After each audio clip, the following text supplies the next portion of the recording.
Hey. Good evening, everybody, and welcome to our second night this week of the Hooligan Alley Hangout. I'm your host, as always, JW Sims, and we have three guests tonight. You could say it is our second ladies' night, as we did one earlier in the year. But tonight we have three lovely ladies with us, and I'm going to go ahead and bring them on right away because I did the news last night, so I don't really have any new news for you tonight. So we're going to go ahead and bring on, and you know me, I ruin people's names. But first of all, we're going to bring on Mog Park. Maybe if I could hit the right button. How I do it tonight, Mog? You did a really good job. You pronounced it very correctly. I know I'm going to ruin other people's names. I tell people the only reason I can get my name right is because it rhymes. So that's. But for the people out here who might not know who you are, which I doubt, but you never know, just give them a little introduction to who you are, what you do, and all that fun Okay. stuff. What's up, guys?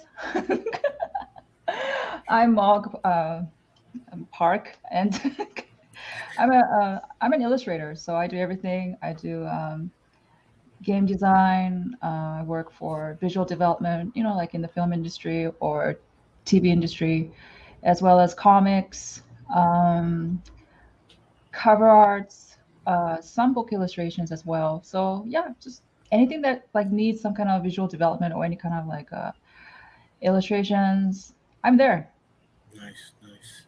Awesome. I had some questions because I have did my little bit of research, and I had some questions I wanted to ask you about some stuff later. Also, we have, and I know I'm going to mess up her name because I'm terrible, but Vu or you? Is it you? I was Uh, practicing all day. no, you got it right the first time, Anbu. Okay, I'm always Yes, confused because it's always like. Uh, but yes, Anbu. I'm Vietnamese, of course, by my name. And you can just call me on, like on off the switch, on off. But I'm also an illustrator. I've only entered the scene about 4 years ago. Before that, I was just a hobbyist, just illustrating my own stuff. I have my own story that I want to publish one day, illustrate, write, and everything. So I'm in the learning process, but in the meantime, I just pretty much still am learning, doing commission work. Currently, I'm in the talk with writers and starting my work with them on covers and stories, interior work. So yeah. and then also we have returning to the show from our last ladies' night is Veronica Stewart. Um, so I'll just let her introduce herself. How you doing tonight, Veronica? Hello. So just tell everybody in case that don't know you from the last time, just a little bit about yourself, what you are into, and All what right. you. Uh, Hello. My name is Veronica Stewart, and I am a huge Tim Burton fan. Straight up Tim Burton fan. And my dream was to get artwork out there, not for fame, not for fortune, just to inspire others, just how I got inspired by the once remembered and beloved from Marvel, Stan Lee.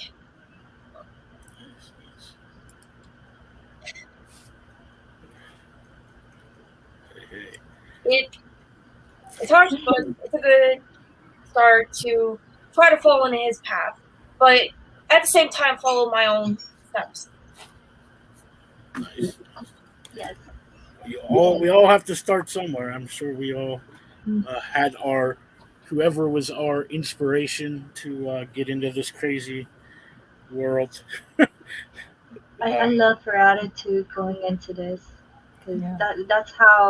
that's what fueled me too. So I love that that's what's going through your mind when you're creating artwork as well. Yeah. Yeah, but the only weakness I ever have is fear of talking to other people. Only. Wow. Holy. You're like Yeah. Superman again. But right now, I keep scratching my hands and scratching my leg because I'm just like, am I speaking right? Am I speaking right? Am I speaking Sorry. in English? Somebody help! She's cute. Hey. Hey, Connie. Yeah, I mean, I've always had a problem speaking to people, like public speaking. This quickly took that away from me because I just put myself out there every week for. Uh, so you kind of force yourself to do it, to, and especially if you get into like working in this. I'm sure you guys have done comment like conventions and things. If you don't sit, if you just sit at your table and don't say nothing, you ain't gonna make much money. You have to really learn to sell yourself to people. So that's That's so funny because our school, they lied to us. All you need is skill, but no, it's not. They lied to us. You actually have to know you have to be very social. You got to be like a businessman. Like, yeah. man. And artists tend to be like introverts to begin with. Like we tend to, that's why we decide to draw, because we like to just stay to ourselves and do what we want. And then all of a sudden we realize, oh, if I want to do this, I actually have to go out and talk to people. So James, are you an introvert? I am very much an introvert. So I said it took me a long time to do this. Like I started doing the show last November, like just on and off, I guess, but mainly doing it in January. So it was more or less force myself to talk to people. Cool. Well, I'm sorry to disappoint you, but Mog and which is me. Sorry, I was reading. I got confused. I was gonna say An, but then sorry, An and I, we're not introverts. We're extroverts. That's all right. That's even better for me because I can say less. I can just sit back and let everyone else do it. A couple weeks ago, it was forced on my guests because for somehow I lost connection to my own show, and so the guests were on there by themselves. Wow. For I don't know how long till I got back. It's like I thought I'd get on and everybody be gone, but no, they were all still there. I was like, well, maybe they do better than I do. We'll take care of it if it does come to that point. There's no introverts and cons.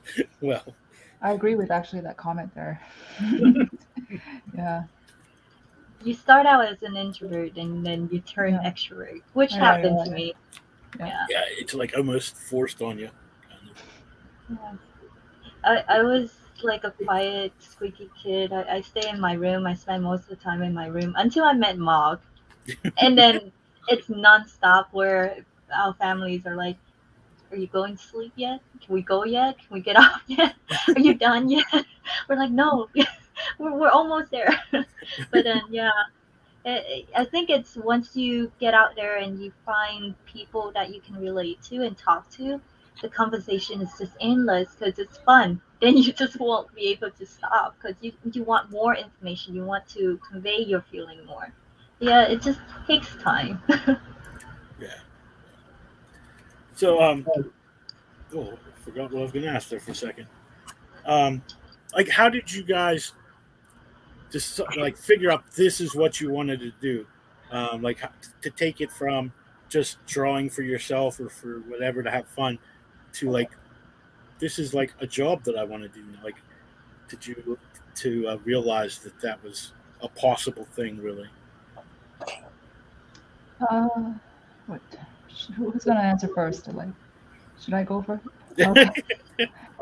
Well, like we like drawing, and after, I just thought I want to draw for the rest of my life and hopefully get paid to do it. And yeah, for me, it was just there wasn't really a question. Sorry to disappoint. Like, yeah, it was pretty sure for me from the beginning. I didn't care what cost. Yeah. For me, it's different because I actually graduated college with a bachelor in cybersecurity. So growing up, I always draw. Like I've always drawn growing up, and I always have my own story and stuff. I always have to vent out. I didn't know how to convey my feelings, so I ended up doing it through painting and drawing. And then slowly I got out and I meet people like Mog, and I was like, oh, you can actually do this for a living, and like you can turn this into a story, and people can actually relate to you. It's like, what? This is all possible. And then I started exploring. So to this day, I am on my way to getting work and actually committing more of myself into comic. But like I'm still at a crossroad where I'm still maintaining my cybersecurity career path and then trying to do art at the same time. I know I'm gonna still struggle and eventually have to choose in a way, or maybe not. I don't know. But right now, as a young artist coming in, I just am open to learn and I'm hungry to learn, and that's all I can do for now. Yeah, I understand. I have an IT degree, and I am doing comic books, so Yes. that's kind of how life goes sometimes. But and Veronica, how about you? I mean, you're young. You're like 17. This is something that you're thinking about wanting to do for the rest of your life, right? Well, it's practically the only thing because I don't know what to do with the rest of my life once I turn 18. Yeah, yeah. So I mean, but what made you decide that this is what you wanted to do? Um, Yeah. Oh, is that another question? no, I'm asking Veronica, like, what made her Oh, decide that, like, this is the yeah. path she wanted to do? Like, she has nothing else that she's like pretty well focused. This is what I want to do. Well, I've always dreamed of it because I thought that if there was inspiration out there who would always get them a beaver. Basically, I want to become this is because I'm nervous. It's okay. Take your time. I've always wanted this as my future is because I want others in the future to feel as inspired to art as I had. There are Yeah. so many ideas, dreams, worlds, characters that can literally change a person's life. So Mhm. why not Yeah. make that same feeling for others? Have them Wow. feel that same way, that same inspiration. It's a gift to pass on, a gift to have and a gift to pass. Yes. That conviction is Yeah, very Yeah. inspiring. That yeah. conviction Yeah. alone that you have is very inspiring for It's us very here. strong to me because not only it helped me through artwork, but in a young age, I tried to make so much friends, and I will be honest, I have been put down a lot. Some that Mm. leave, and others that just stab me in the back. So I figured the only friends I could ever make are the ones I can dream of. Mm. And it didn't just become, like I draw a character and that's it. I become more attached to characters. Like, for instance, I could just think of a cat and I immediately give them a name, their backstory, who they are, their personality, and that's the character I make. It's it just pops out of me. It's almost like a word vomit. It's like it almost strikes you at the middle of the night. It's incredible. It sounds to Wow. me like you're pouring like an extension of yourself into these characters, which I can't wait to when you're at a point where you can make your own comic and put your art out there, because that way you're gonna be able to help others that Mm. feel less seen and or that they don't have anyone around them or don't feel like they can fit in. If they can see your work coming from your point of view, they'll be able to relate, and maybe God knows you're gonna bump into them at convention or wherever, and they recognize you, and they're gonna be your friends because they wanna, because you Hmm. get them, and they will get you as well. So I think that's beautiful. Don't stop. Yeah. Mhm. Yeah, although everything is a complete madness because I've been trying to think of characters of what characters I want to bring out into light. That's why I'm making the pretty imperfects. These have to be the ones out in the open. They have to be. Yeah, Right. drawing is so therapeutic to help deal with issues. I mean, oh, that's this one fly that's buzzing my face. But I go see a therapist, and an old therapist I used to have introduced me to a therapist who does art therapy. Because since I was Oh, already doing art, she thought that that was a good way to get some things out, is to do art therapy. So, yeah, I mean, art to me, that's. I mean, I've been. My mom will tell you, I was drawing before I could talk. So, like, so it's always been a thing for me to draw, to do something, and everybody in my family tried to keep telling me like, to do it as a career, but I never saw it as, I mean, I'm old, so like when I was growing up, it was really almost impossible to break into comic books. Like, it was, so I just never thought that was a real thing. Like that's not a real job. Like, that's Right. not something you can. So I went and had real jobs, and I went to college, and I did this, and then the world decided a few years ago, it's like, yeah, that's about all you can do now. So get back into doing that. So that's kind of how I came back to drawing after 16 years away from it. But it helps a lot. It helps a lot of people in different ways. Like, it's not just, it helps me. Like, if I'm feeling like a crappy day, I have to make sure I have to put something on paper to get it out of my head, and you know, but it's also fun. Like, to be able to take these characters and give life to them, and everything. Yeah. Yeah. so did it make you either way, even though you didn't do the art for 16 years, would you still be able to say you were pretty happy? Yeah, I mean, Yeah. I didn't do it. I ain't say, like, I had kids. Me and my wife had 4 kids in 6 years, so I didn't have time to draw. Really, So, but I would still draw occasionally because they'd come up, Dad, can you draw me a transformer? Or can you draw me this? So, I mean, I was still drawing, but it wasn't like, you know, sitting down for hours and working on a whole book or something. And it wasn't until, I said much later, that I was able to sit down and start working again. And yeah, I mean, it was just a different feeling when I was older, I guess. Like, because when I was little, young teenager in my 20s and stuff, I used to draw for myself. Like, just I draw comic books for myself. But now I try to draw them for everybody else. Um, Yeah. but Yeah, and that's a connection that we all have to art to pretty much overcome our internal struggles.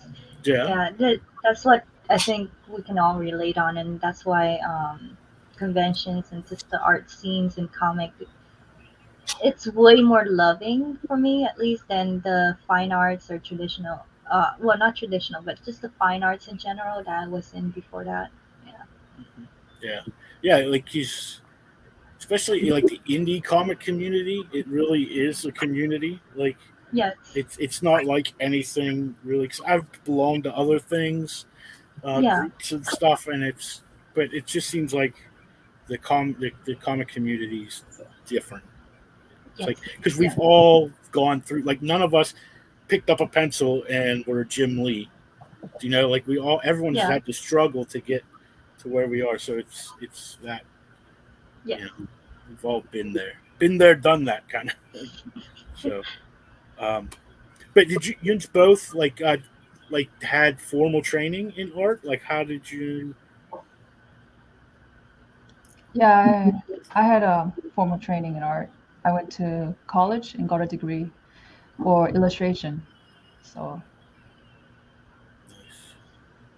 I didn't. I Nice. had pretty much middle school. I had the art classes they offer in school, and of course, high school as well. I went into like the AP Arts, AP Digital, AP Drawing, and pretty much it's standard.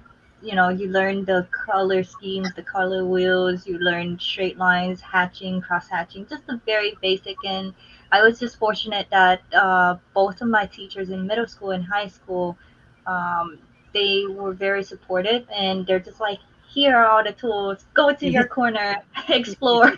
And then, it's just practice after that. Yeah, yeah. I know Veronica is thinking about next year after high school to going on to schooling, right? So I'm so scared about the future.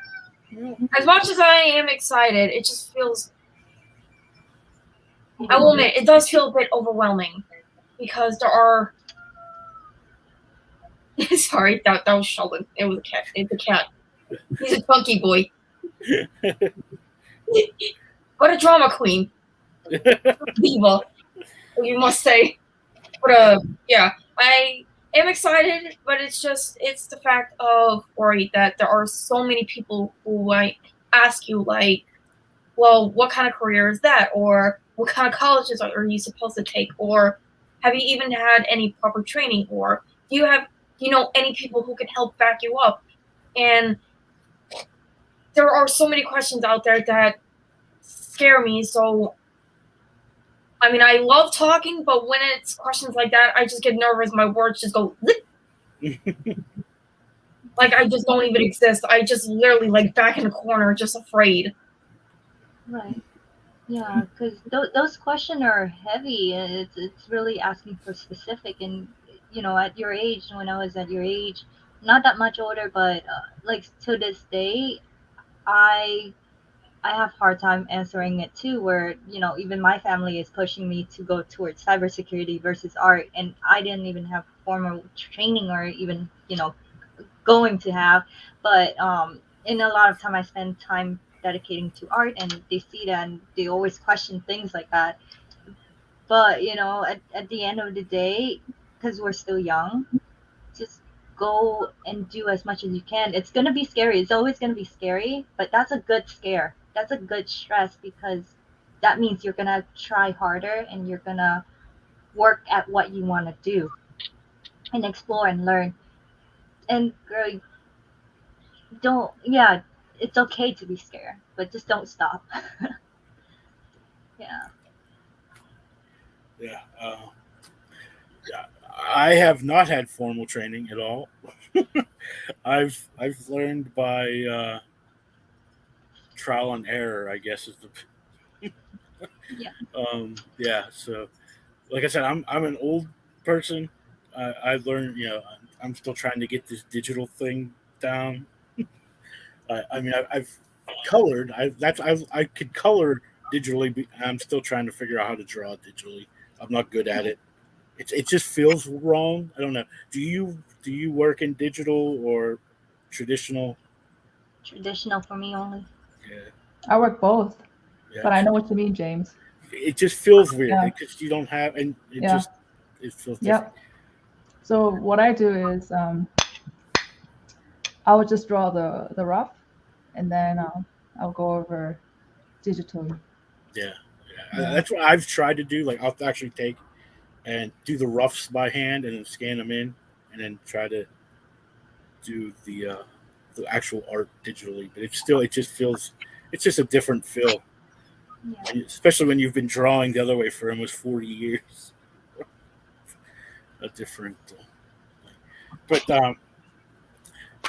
and obviously when you get jobs as an artist, it's not just just not just comic books. There's so many other jobs an artist can get instead of just doing that.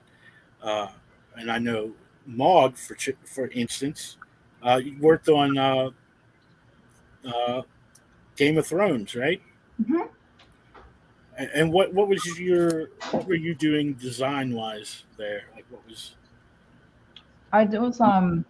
Initially, it was like the whole thing, like the sets, the backgrounds, every drawing element that was necessary, props.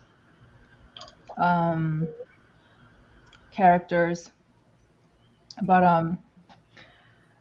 in the beginning, like, you know, they already had a script and a storyboard artist for it, so all I had to do was kind of like copy it. Yeah. And then later on, as seasons went by, I got to just do the whole thing. I just had a script and that was it. Yeah. So and the thing that I was actually asked to do is specifically the job I had was for the show. There was like a lot of history and lore that they couldn't put everything into the show because it's Yeah. only limited to 10 episodes per season. And the book, if you ever read it, it's like they're It's very like this thick. yeah. So they Yeah. have all this information that they couldn't put all in. So they decided to create a different section where you can get it after the show, like a special edition section where you can see the entire history and lore. And that's when I just got lucky where they were looking for a specific style, you know, specific skill set, and I could give it to them. And then from then on, like I just got scripts, all these scripts, but in a visual format storytelling, not like similar to comic. It's akin to comic, but there's no panels, of course. You know, it's just the ratio is usually a 16:9 ratio, like a TV. Yeah. Interesting. Yeah, because I mean that was a really big show to be working on. It was, yeah. yeah, I mean, at the time when you were on it, that was like the biggest show in the world, right? I mean, that was yeah, like totally insane. Yeah. Mm. And oh man, I'm sorry. Sometimes my brain just shuts off because I don't know how I did that. I wasn't even on that. Don't worry, don't Oh, apologize. good. It's, the smell of acrylics in the morning. Digital just can't compete. I haven't smelt my paint. I didn't know acrylics can smell. Yeah. Interesting. Oh, it does. I love your conceptual color sketches. So much of ideas in very basic formats. Oh, okay. Yeah. So, we'll talk about the book here that you did one of the covers for in a little bit. What else are you guys working on? Like that's going to be out soon or out, currently? Are you asking me or everybody? Everybody, like I mean, I kind of just go around. Whoever. Well, for me, the biggest one right now is I'm actually teaming up with Jim Noble at Totally Rad Comics. Mm-hmm. So I will be doing 2 covers for a project he's coming out for his Monster Girls in October. So I will be doing the covers for 2 of those. Other than that, I am supposedly working on my commissions. That's currently backing up a little bit. Yeah. I know what that's like. It's just the Magic the Gathering private commission that I did, and then I recently just finished a painting that is a triptych that was in collaboration with 2 local artists here on the island. That's Connie and Michael Cannon, Connie Jolitz and Michael Cannons, and we're actually going to try and put into a gallery here. And any profit we make out of it will go toward oh my god, I think United Hawaii or something, but it's a program that pretty much provides PPE and medical supplies to clinics that are in need of it to help out with COVID patients and the influx that are coming in right now. So that's what we're going to do. So that's I hope to announce that soon as well. Yeah, and there are other books I'm talking to writers about that I can't really talk about yet because they're in the future possibly. She said, "Aloha, United Way." United Way. There you go.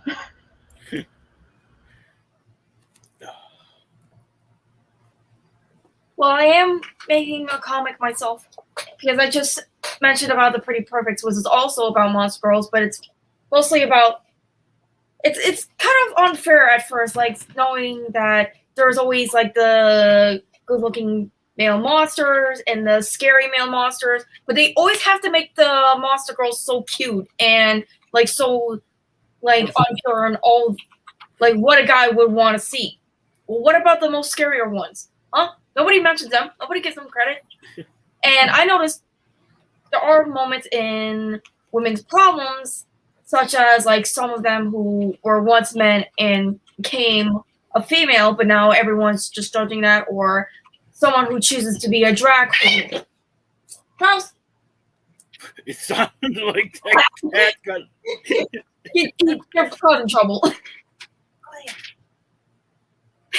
Sorry to caught me off guard of it. But yeah, the Pretty Imperfects, to jump to the subject or just to cut to the feature of it, it's practically just there's these monster girls who each one meets like one another and has a backstory. And it just all starts at their backstory of how they become these kind of people and how they've grown up to be these kind of independent monster-like girls. And one of them, two, I am mostly proud of. Well, three.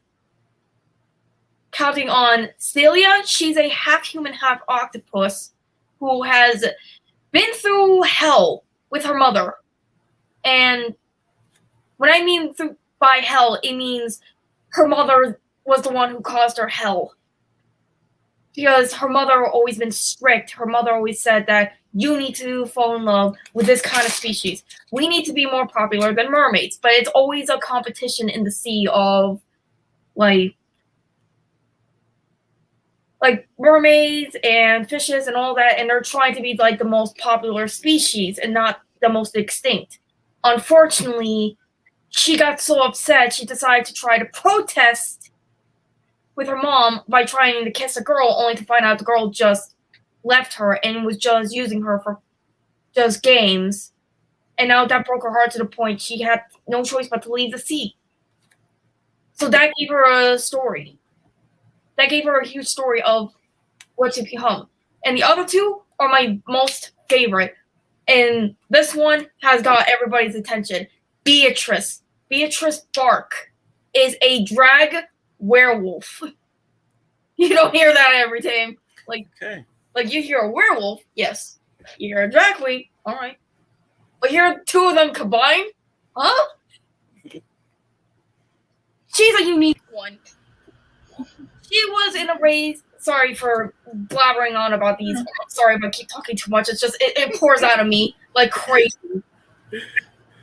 Short story for her. Her family is a bunch of werewolves who live in a pack that males should be more dominant and females must follow the male. And unfortunately, he's always put his mind and heart into fashion. And thus becoming a drag queen became famous.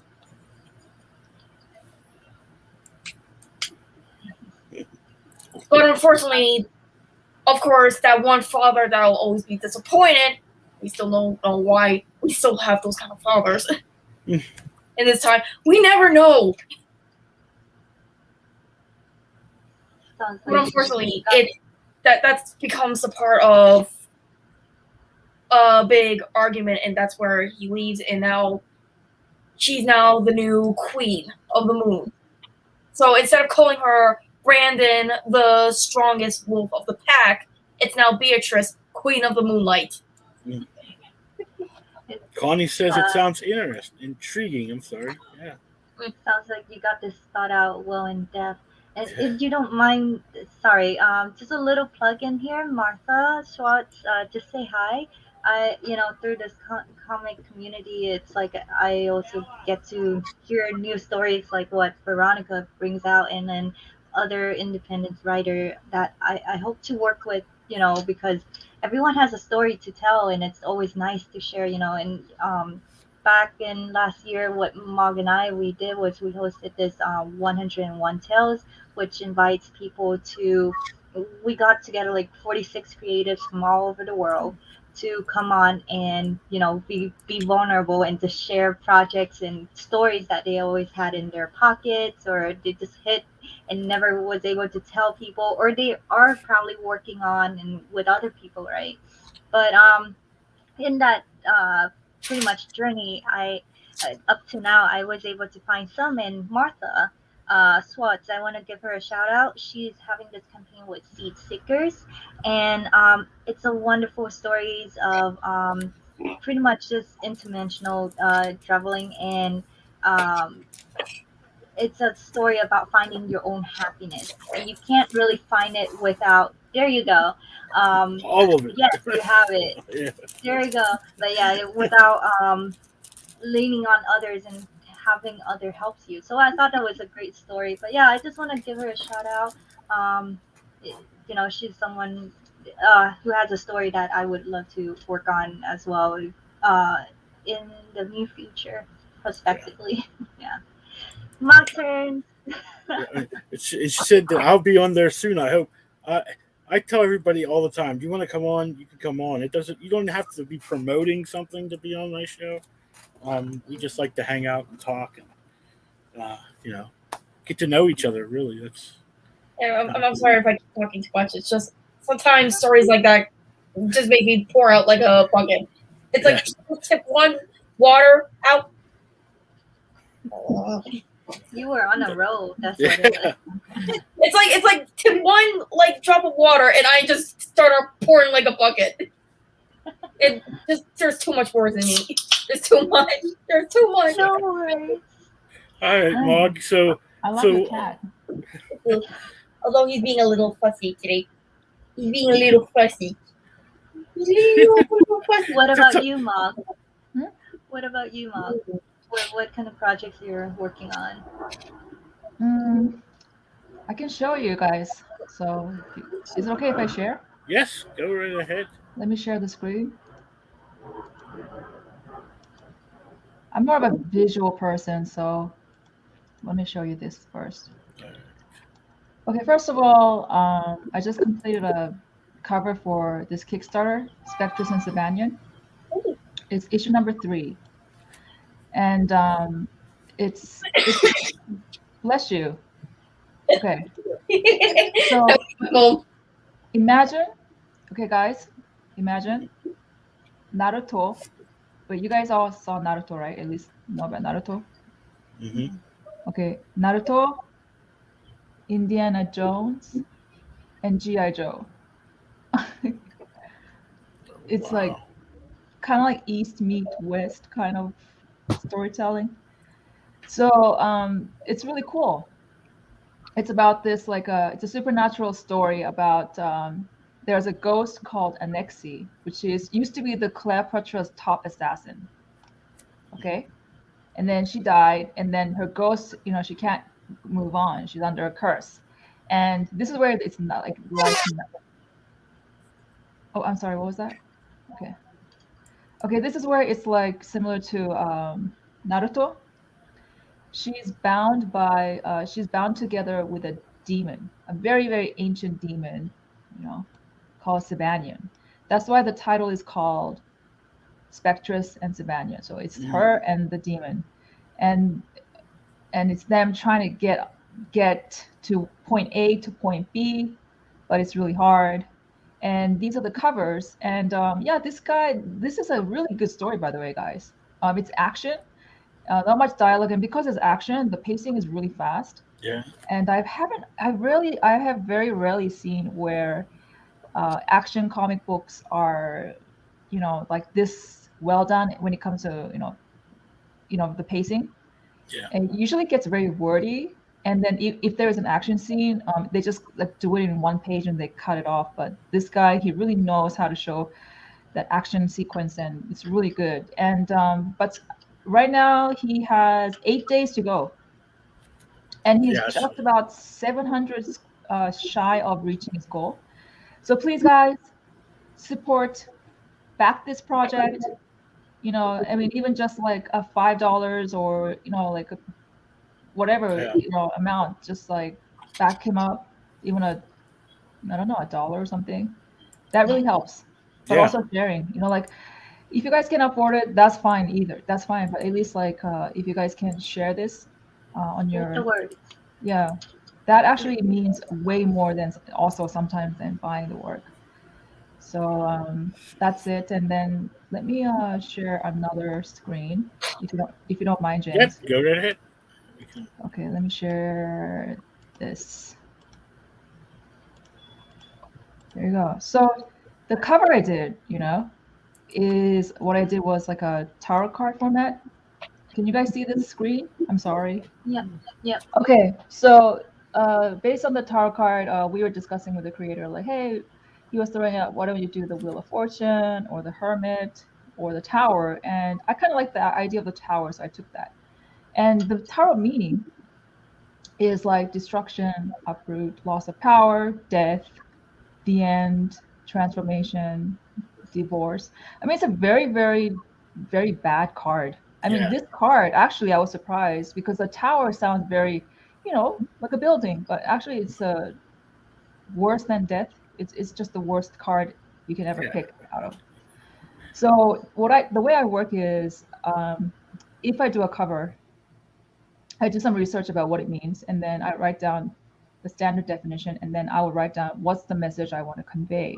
So this is the message I wanted to convey, which is like pain, something's wrong, maybe possession, a bit tragic, like something like that. So I start with a very vague concept, and then I collect all the images, and then I compile it together, and then I start doing the thumbnail process like this.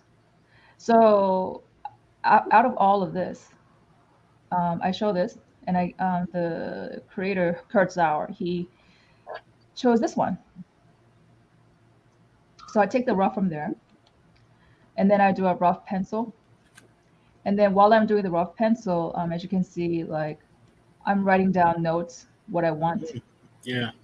what each means here. Like there's a Scorpio Aries, or there's a Black Lotus. It's kind of indicated, so I don't forget, because I actually forget something, with all this. Like, what did I want? What is this? Yeah. Yeah. So from that rough pencil, I actually transfer it into a larger piece, which is like 11 by 17. Yeah. And then I redraw it all over again, and then after redrawing it, I actually ink it. And then this is what, that you're going to see these like trace lines here, but this is the overall like inked finish work like that. So, like a tarot card format, stuff like that. And then there's the tower. Exactly, that's the tower. And I thought the challenge of the tower, for the card is there's no really human beings. But, because it's a cover art for a comic, I thought you got to have a, person as a thing. But I didn't want to negate the importance of a tower. But even though the scale is small, the way I created the composition and the lighting, I made sure that this is important. So even though it's small, it still has it has a significance. People can tell it's important. So that's what I wanted. And so from this process, then I would actually, the way I work is I would do a color comp. So it's like a rough colors. So using like these about very limited palette, because I wanted that monochromatic feel. So I created this color comp. Very rough. It's just getting the general feel and the lighting and the kind of color I wanted to put in. So having an idea of where it should stand, I move on now, and then I start transferring the entire drawing all over again into a larger format piece of paper, redraw it, and then now I am just putting in the foundation, like, which is pretty much for me is the shadows, shading. And then these are the colors I actually use. So it's not really much. It's a bunch of blues and maybe a brown there. And then only yellow and red. That's it. But mostly it's all blues, So it's watercolor, by the way, if you guys are interested. That's what it is.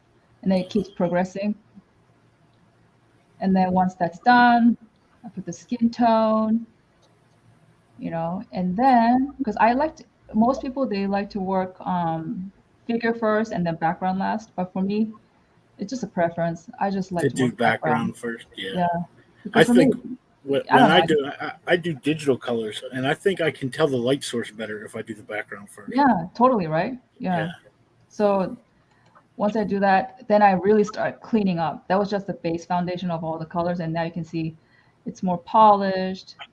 It's being cleaned up, and then now I put the borders all around it, and that's it. And then that's the finished product. I take all the tape off. I scan this in, and that's what it comes down to. So there you go. So that's the third cover installment that for the Spectres and Savanian. Yes. That's the variant cover. Then. Yes. That looks amazing.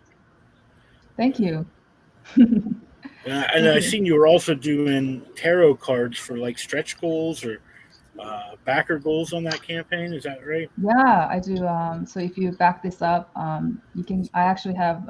I created tarot card sets, and you can buy the metal sketch cards that comes with like a package deal. But yeah, and then another one that I'm working on, and this is a really exciting one. It's kind of similar to Veronica's story. It's funny because it's about a werewolf. But check this out. Check this out. Okay. Imagine Scotland, late 1800s. Okay. Female werewolf. So there it is. And usually werewolves, like when we know werewolf story, it's it's the main character is a guy, right? It's male, and there actually have been female werewolf stories, by the way, in the mainstream, but it's usually always all like very heavily romance. I was just say, it's very like in the romance genre, but this is not a romance. It's just it's just a typical werewolf story, but the gender is switched. And it's her story, and it starts from the late 1800s, and that is exciting because it's different. And I actually talked with the creator. I can show you some samples, but not everything. Yep. So if you guys get a special sneak peek before anybody else. All right. Cool. Are you guys ready? Yeah. All right. Here we go. Sorry for the noisy chair. Oh yeah, I was like, what's that noise, man? Let's see. To show, I have it somewhere here. Okay, so first of all, I'm going to show you the character concepts, right? All right. And then I'm going to show you some sample pages, okay? So let's start with this one. Share the screen, Windows, bam. There you go. So this is the characters that we were just working on. So as you can see, I write down here character profile. She's 18 years old in Scotland, 1800s. Okay, so she's kind of like a farm girl. So she's not like dressed very rich. So this is like several designs, like maybe the hair like this, maybe have her look like this. So I'm just sketching it out. But the main importance here in this thing was trying to figure out what outfit she's gonna wear. So, and then this is the design. The creator wanted a female actually wearing a kilt. So I thought that was kind of strange because in that era, it was only if you're a woman, you should never really wear a kilt. Like, I mean, women did wear kilts, but they were longer for sure. Yeah. Never a man like ankle length. Yeah, never like this. So in his world, I guess this is where a bit of forgiving has to come. Like it is a fantasy story. So but so this is my original design, and he was like, certain things like this looks weird, blah blah blah. So we're still working it out. We're hashing things out, and then this is the her everyday. If she's wearing a regular dress, this is what she's wearing. And by the way, these are actually all accurate. So I was researching all of that. But even though you put something accurate, sometimes the creator don't want that. They want to change it up, and that's fine because that's your creative license. Yeah. So we ended up also. I did the werewolves, what she would look like in a werewolf format. Kind of make sure that I get it right. And get this, she's really cool. She's actually an albino werewolf. Isn't that so cool? Yes. I love it. love Okay, that. so she sticks out like a sore thumb. Be my leader. Yes, and so I kept working it, and then they were saying, "Oh, it's too muscular, it's too manly." And to be honest with you, I really don't like the boobs.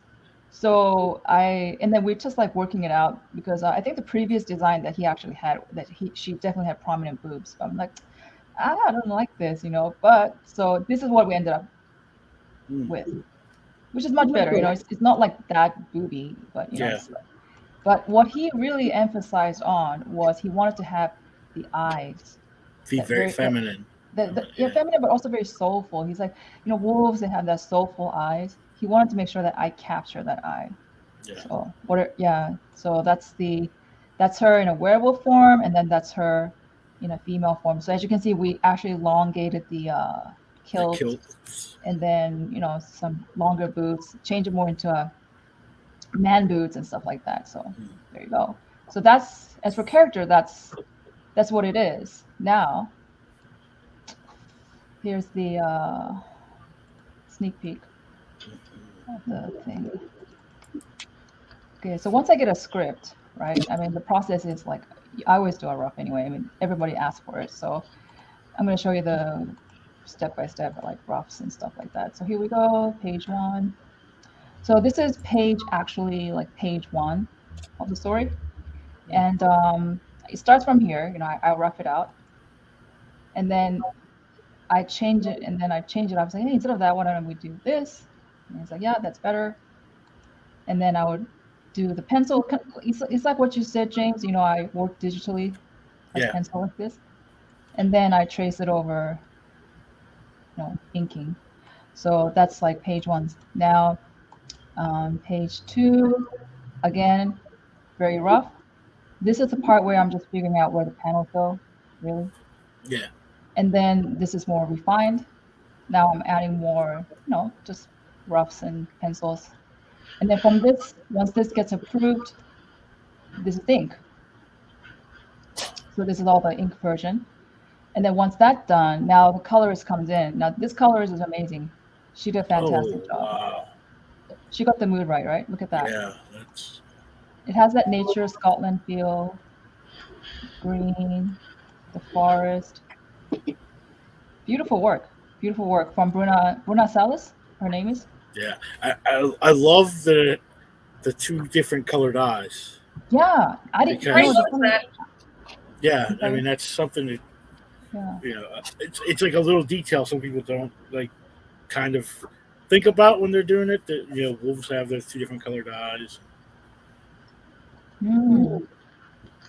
Yep. So there's the color one, and now this is another page where action page, you know, bam, bam, bam. Make some changes, showing her that she's a tomboy. Pencil cleaner line, ink, and then color. Ooh. Yeah. It's just so different when you add color, yeah? It's like all the mood there, established. Lighting is gorgeous. Yeah, icing on the cake. Yeah. So there you go. You get the fantasy feel, the historic feel. You got everything.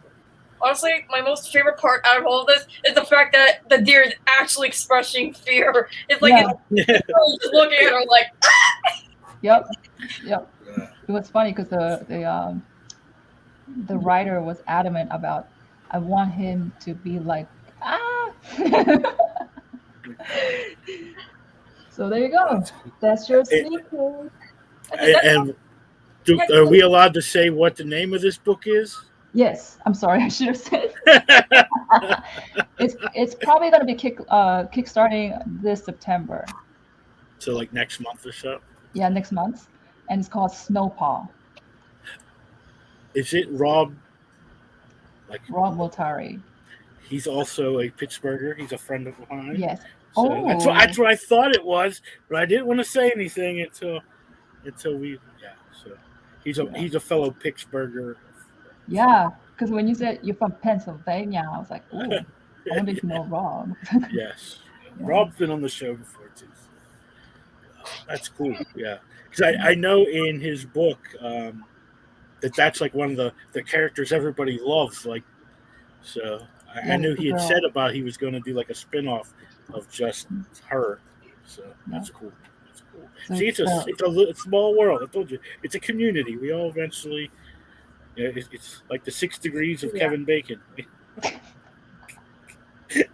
We all connect somehow eventually. Yeah. Yep. But, Sorry, Good presentation. Yeah. That was, You like the presentation? I Thank love you. it. That means a lot. Keep it. Yes, Aww. keep it up. I love the Yeah. story. That was cool.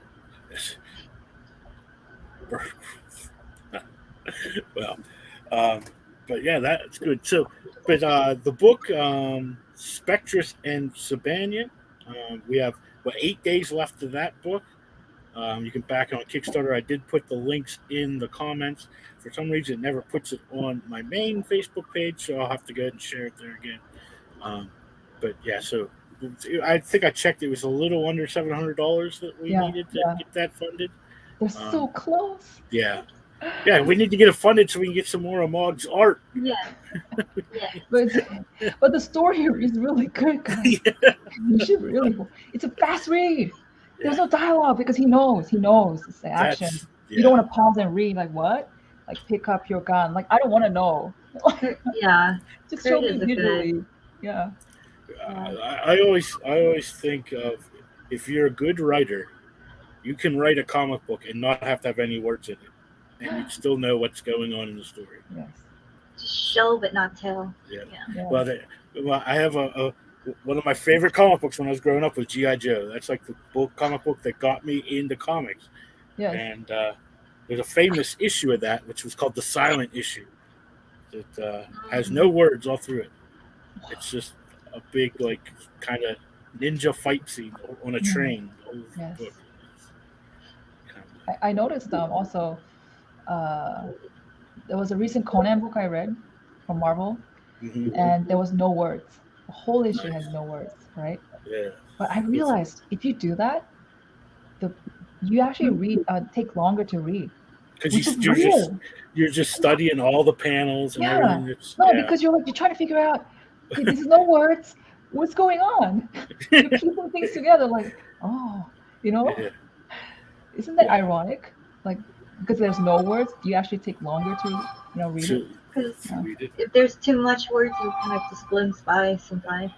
Yeah. I always tell, because I also do reviews of comics, and if it's a very wordy comic, I kind of get lost because I am not a good reader. So it's like if it gets too wordy, I get my brain starts hurting. Yeah. And so I always talk about Todd McFarlane. It's hard for me to read Spawn because he is a very wordy writer, and it's more word balloons than there's actually art on some of the pages. Yeah. It takes you an hour to read a comic book. It's not how it should be. Yep, I know what you mean. Guys, look out and go and fund Spectrus and Sabanians.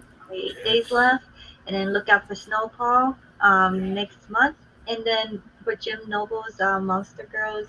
I've yet to have the exact name of the project yet. I'm supposed to submit the rough this weekend to him, but look out for that release in October. Jim seems like he has a Kickstarter going every other month. Him and Tom Hutchinson, I think they have contests to see who can have the most Kickstarters in a year. Pretty much, They're still young; they can do it. Yeah, I guess. Let them pump it out. Yeah. So, sorry, I don't have anything to show like Mog. I can only. Yeah. That's you fun. Can check my work on my Instagram if anything. Yeah, let's share your work. Let's see. Yeah. I'm gonna share screen on my Instagram, and then I can show you actual work I have in here that I'm working on for gathering private commission.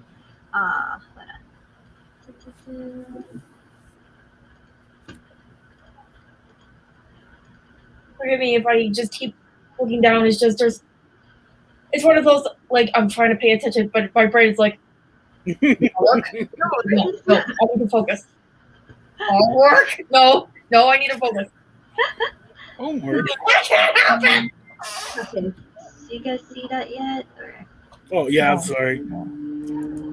I always forget that I have to do that. So this is my Instagram. That's where I'm most active in terms of posting my artwork, other than Facebook.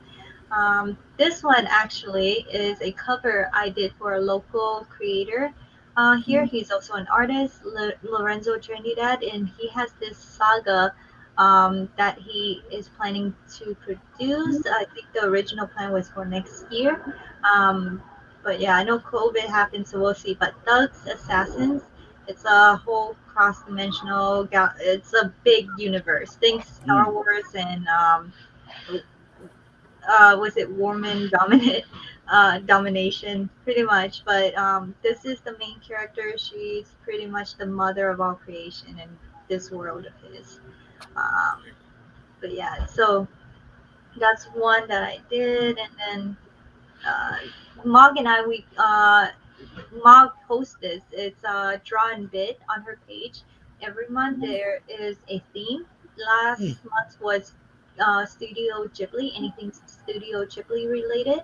This month we still have until the 28th, but I wouldn't recommend waiting till last minute. You can still submit. Anyone can join this.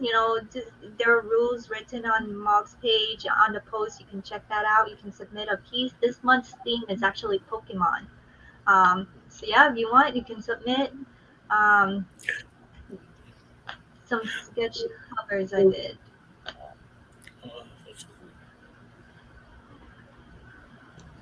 I like that one, the Vampirella. So I'm not. Well, you draw so fast. Yes. So this actually took me about a day to do.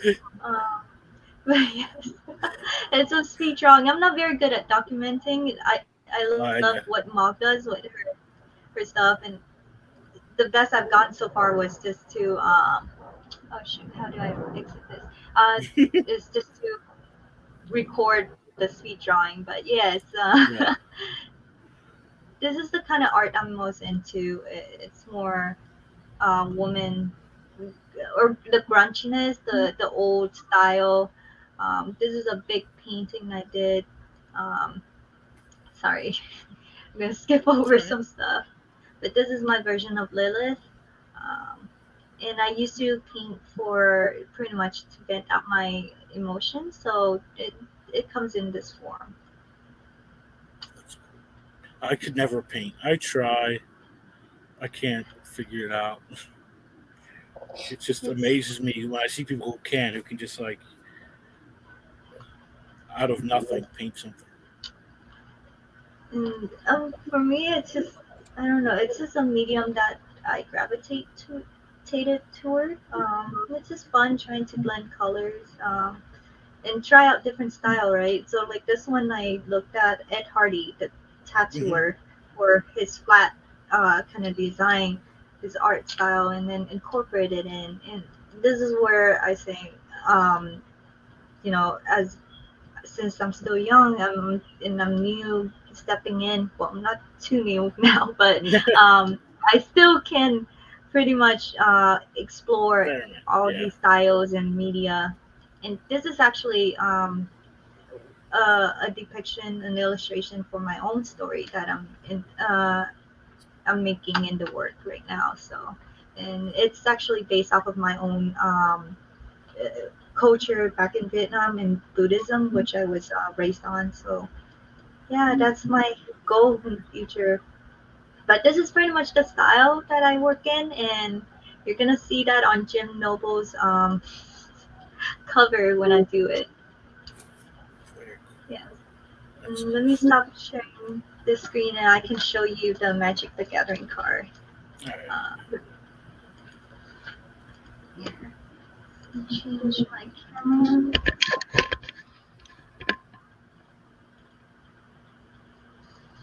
Okay.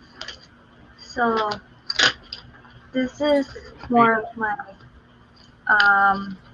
this is a Magic the Gathering card commission, private commission I got. This is the card Regrowth. Okay, and this person that I'm working for, he's actually a writer himself. So the description I got from him was pretty good for me to like visualize this world. So But it's yeah, they're just like in the style of Magic the Gathering cards. Is that what?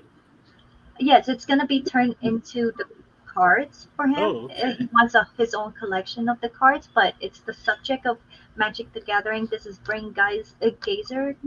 That's the one of the pretty much like traditional or original cards, and Regrowth is another one.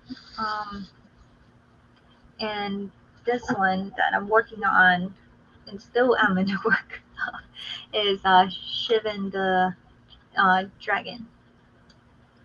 So. And what do you use for colors? Is that like colored pencil or you paint? I'm trying to. I'm a pretty mixed media artist, but my most preferred paint is gouache, and this is pretty much my palette. Like it's it's messy, but I love gouache. I love working in gouache, but I like to also mix up acrylic or watercolor here and there, markers, anything that would serve the purpose of portraying the story. Very cool. That looks nice. But yeah. So yeah, this is what I have for now. Then hopefully I can update more in the future. Those are neat. I like those. I always amazed, like, 'cause I am mainly a superhero drawer. It's my best way. Like, that's what I grew up on, drawing, like that kind of stuff. So, anytime I see, like, here's the Mog stuff, it just is like, wow, they're real artists.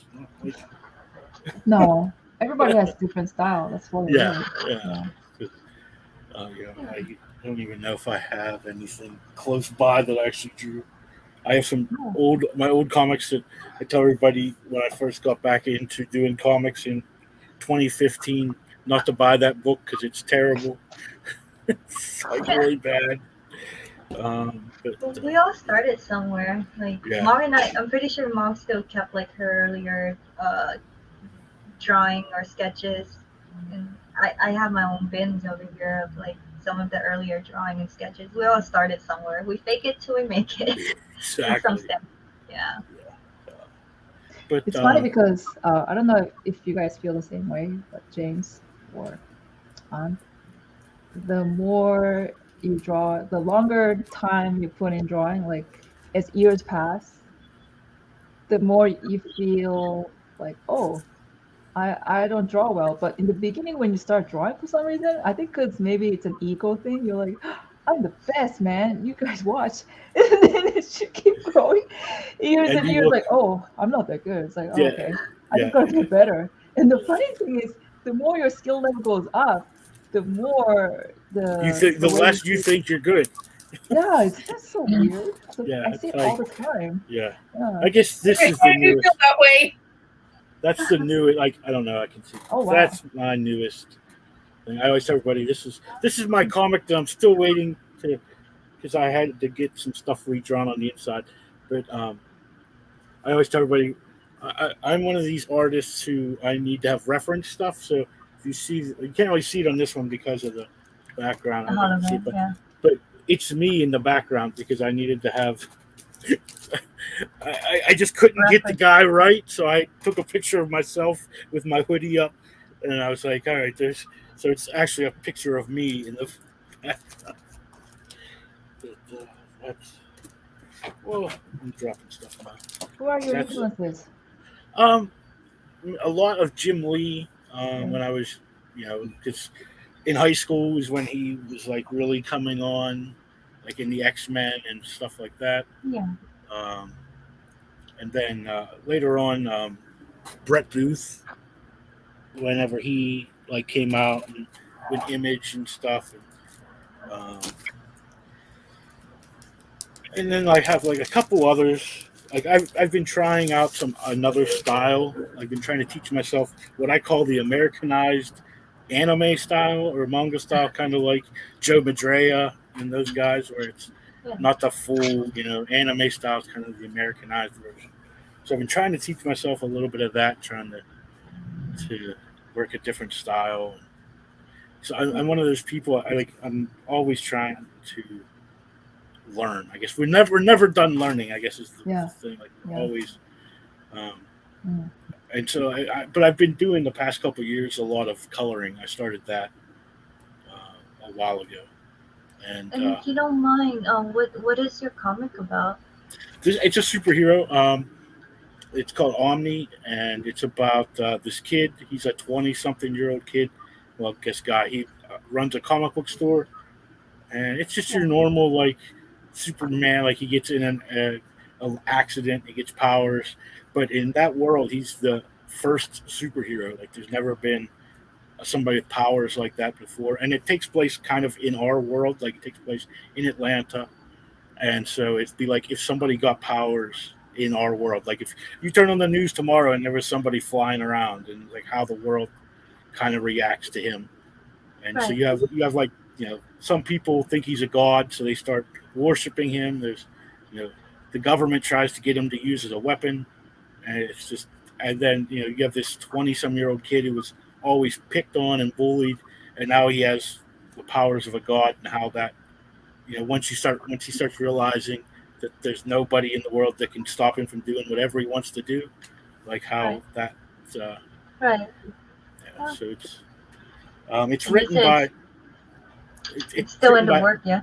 Yeah, like I have like the first arc, the first 4 issues drawn and everything, but I needed to get some art fixed from that first issue, so I'm still waiting for that. I did the Kickstarter on it, and now I'm just waiting for the artist to finally get around and get me pages for the last 7 months. So. And it was written by. Sorry, I just interrupt you. It was written by. L.C. Holt.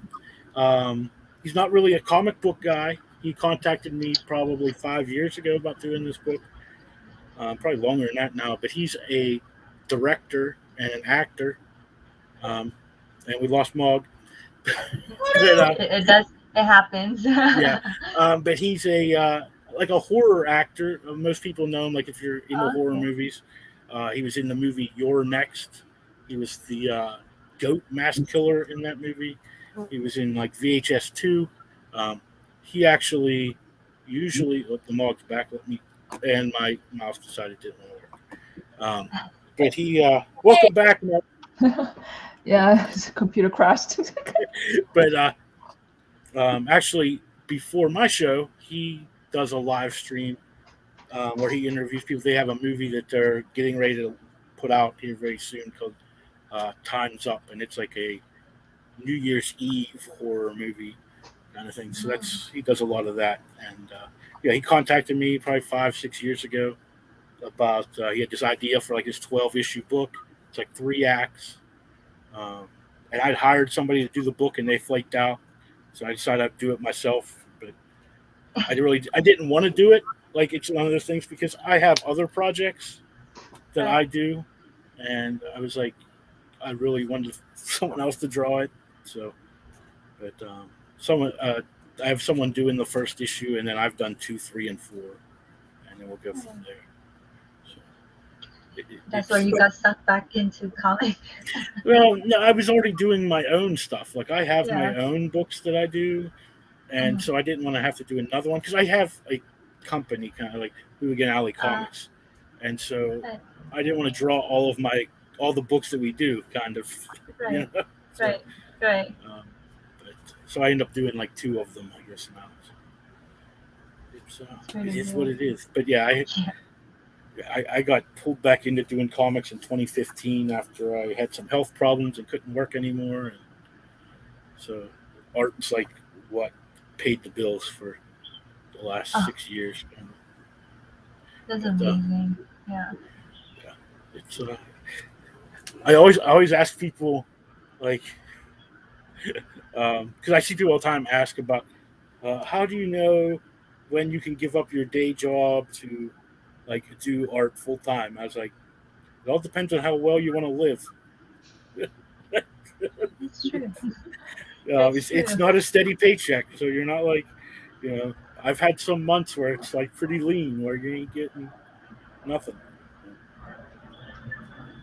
Especially like the last year, it was like, especially near the end of the year, like during COVID and stuff, and nobody had any money to spend with anyone. Yeah. But I think we're gonna wrap up. If this fly will ever leave me alone, The fly.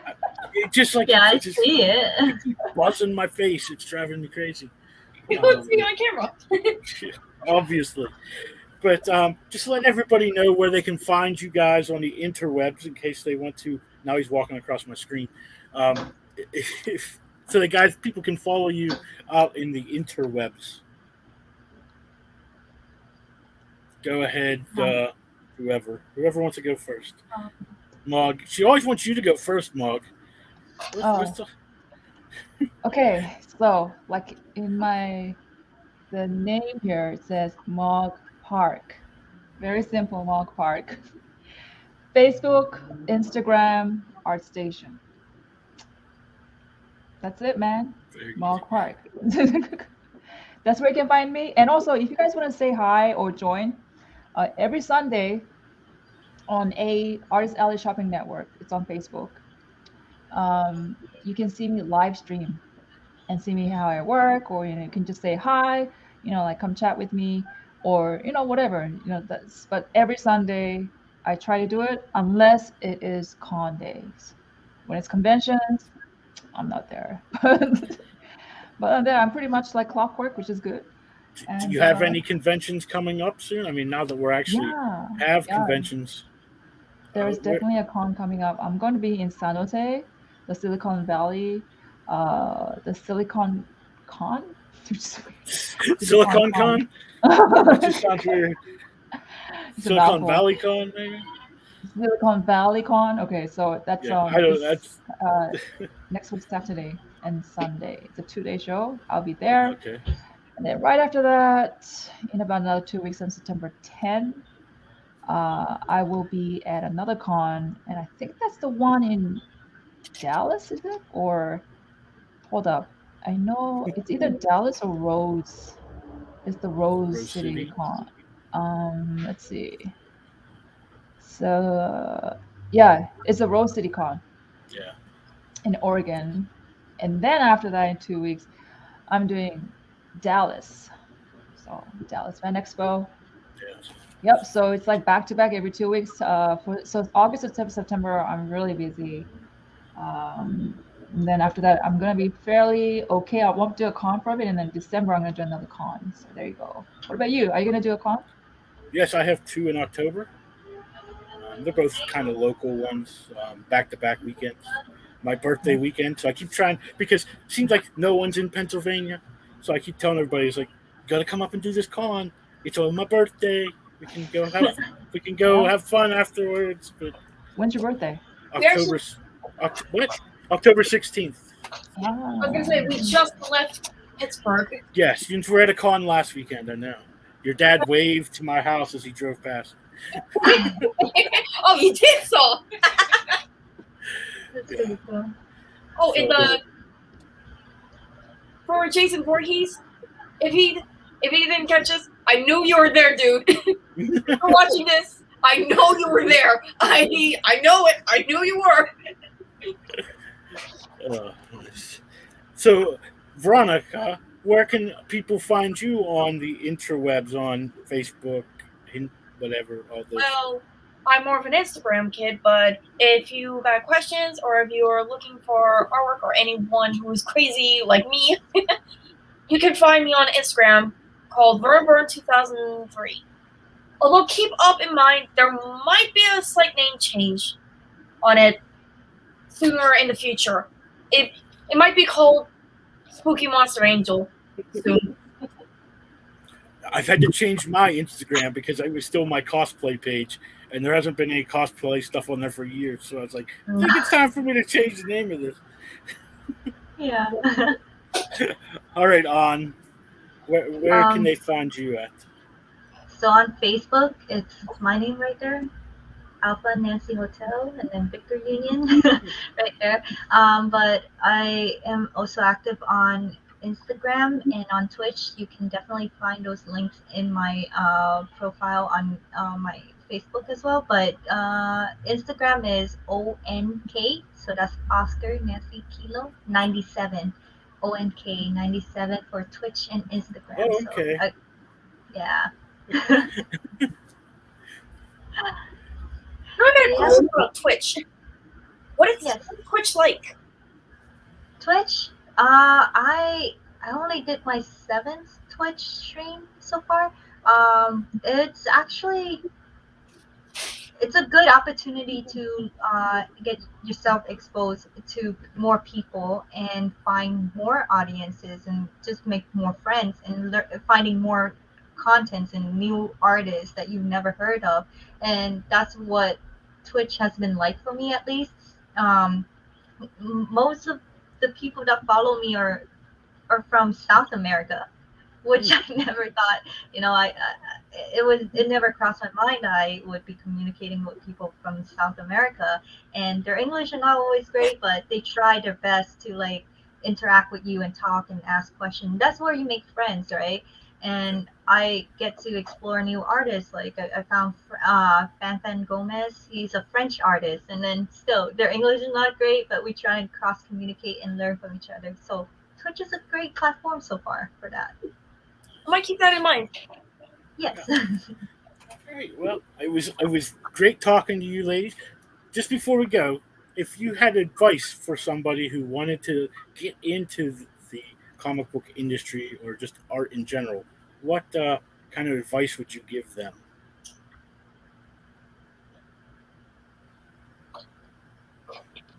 For me, go ahead, Mom. No, I was gonna say you go first. Okay, I will take it this time. But for me, the path to learning has been to practice, constantly practice.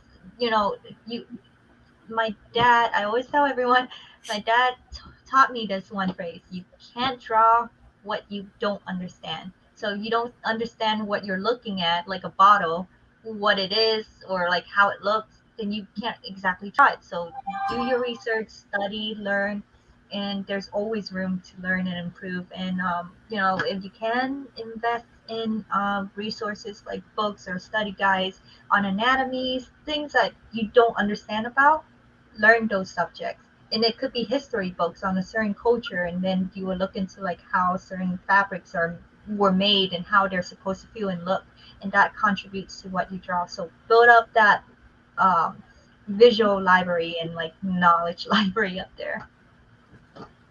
Yeah.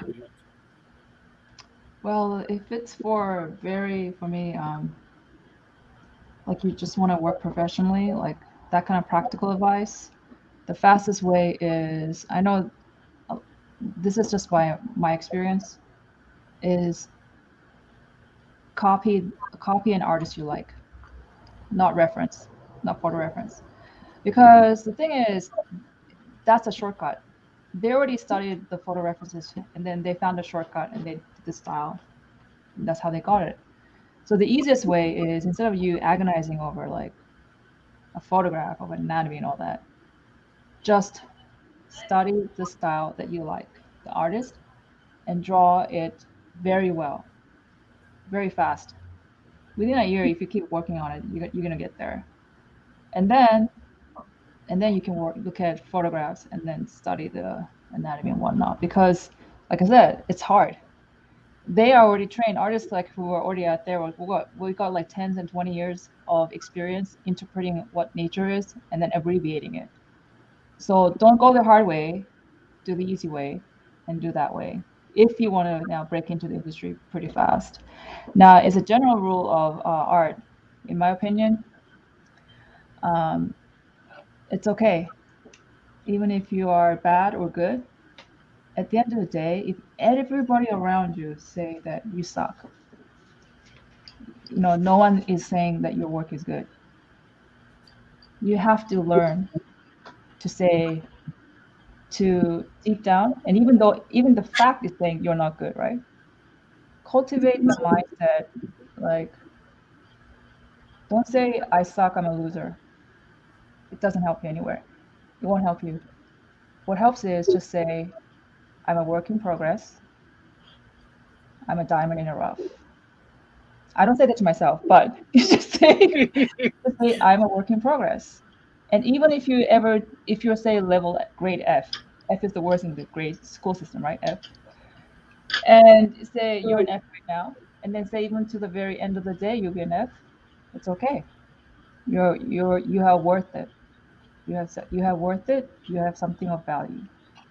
So that is more of a philosophical term that will actually, in the long term, will help you.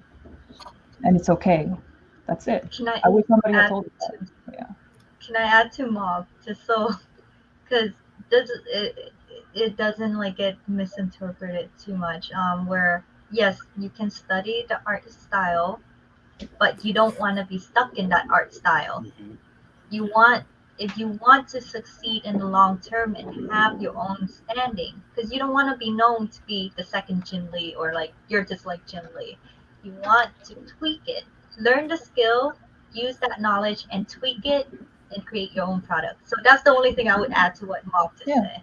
That's gonna come natural. Don't be a copycat. That's for sure, but, that's Yeah. that is how I learned. Like I started by copying page like pictures out of Yeah. comic book, like until I learned how to do, and then I The would skill, start adding my own like stuff to it, like and yeah. so and everybody has like their own like I don't know a thing that when people look at it say, oh yeah, that's so and so's art, like you can just Yeah. tell that. So I mean, it's kind of that you have to get your own style. So when people look at something, and say, "Oh, that's Veronica Stewart drew that," like So Yeah. I mean, that's Exactly.